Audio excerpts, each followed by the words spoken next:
Alright, so I'm going to be doing a comic review, but this comic review is going to be a little different this time around. What I mean is that we're going to do, instead of one single comic, we're going to do an entire trilogy. Yeah.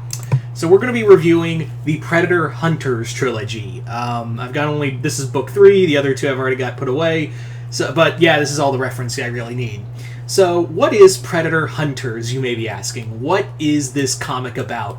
Basically, Predator Hunters is a trilogy of comics and was actually, I believe, one of the last things Dark Horse managed to do before losing the comic rights along with Alien to Marvel.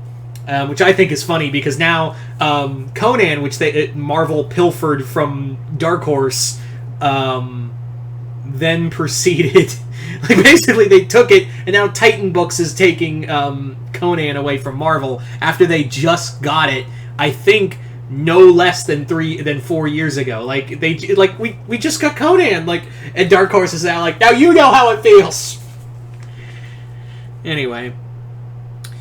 So yeah, Predator Hunters is a trilogy that actually, like, is a big celebration of the Predator books. It's actually, like, a really big celebration of the Predator comics.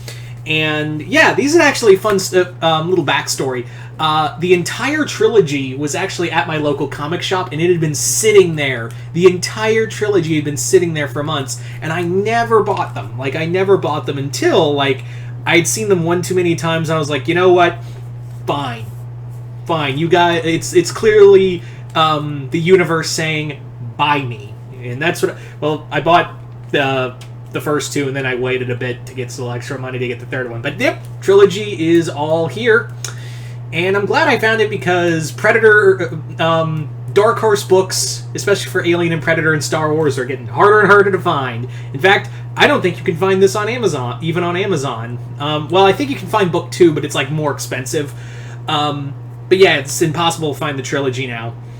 Anyway, so let's get into the actual story of Predator Hunters.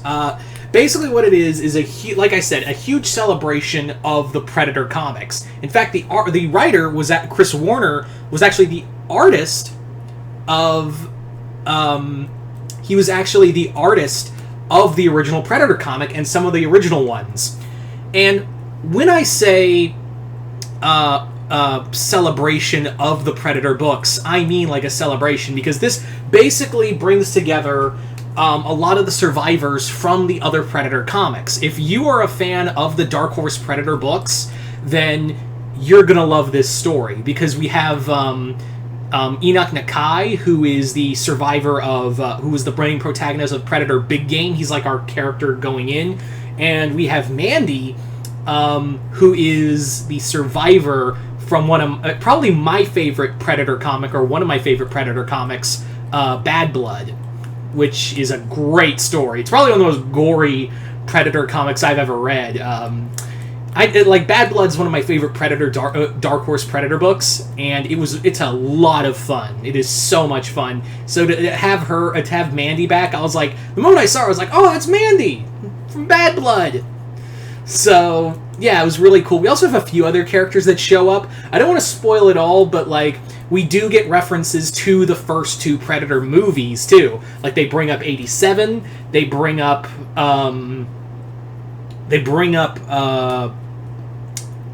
Project Stargazer from Predator 2. They actually reference a few things from the movies too, from the other comics too. So if you're like deep into the Predator lore of the Dark Horse books and even some of the novels, you're probably gonna love a lot of this.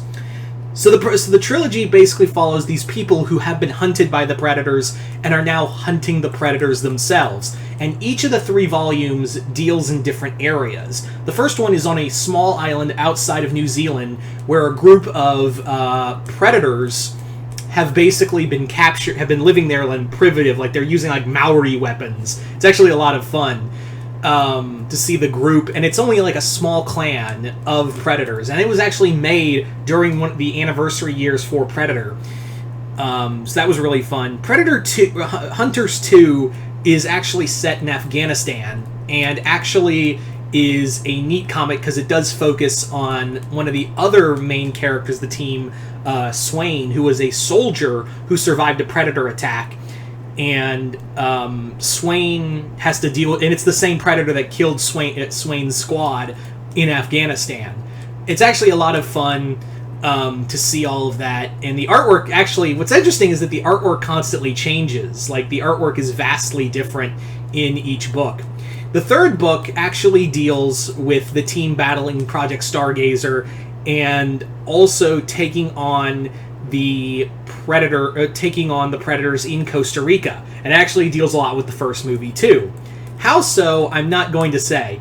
Well, you don't get Arnie, by the way. You don't get Dutch. Yeah, you don't. Sadly, you do not get Dutch in the books. I don't know why it is. Like we got Ripley in the Alien books. Like we could always get Ripley and Newt in some of the original Alien comics. But, like, they never brought up... They created his brother, but they never, like... They could... I don't know if it was, like a facial thing that they couldn't... Why they couldn't use... Maybe it was, like, some kind of facial rights thing for Arnold. But they could never use Dutch. They never used Dutch at all. Which I find weird, because you could still make Terminator... Like, you still had Terminators, and, like, they would reference that they look like Arnold, even though they didn't. So I don't know what the deal was. So, yeah, like I said, there are some great kills in here. The characters are all fascinating, and this is just a lot of fun. Like I said, it's a great celebration for Predator fans. This is by Predator fans for Predator fans, and yeah, it was a perfect time to pick this up because we're a month away from Prey, the new Predator movie. So I was like, this is like like I said, it was a calling to me to make to get this comic, get these comics, because it was like it's still there. Prey is out next month, and I was like, what's a good way to wet my whistle on some good old skull ripping than a Predator book, and 3 Predator books. So yeah, so. I know it's hard to find these books, but I would say if you can dig them out somewhere, get them the second you can, because they're really they're out of print. I think that they're basically out of print, but they're definitely worth it if you can find them somewhere out there in the ether. I would say highly recommend getting them. I highly recommend collecting these comics. They are so worth it. Anyway, so there you go, guys. That is pretty much my review of the Predator Hunters trilogy. You guys tell me in the comments below if you've read them, tell me what you think, and as always, if you haven't already, hit the link below, head on over to my Patreon for exclusive content. Other than that, I'm Mr. Multiverse. I'll see you next time in the Multiverse.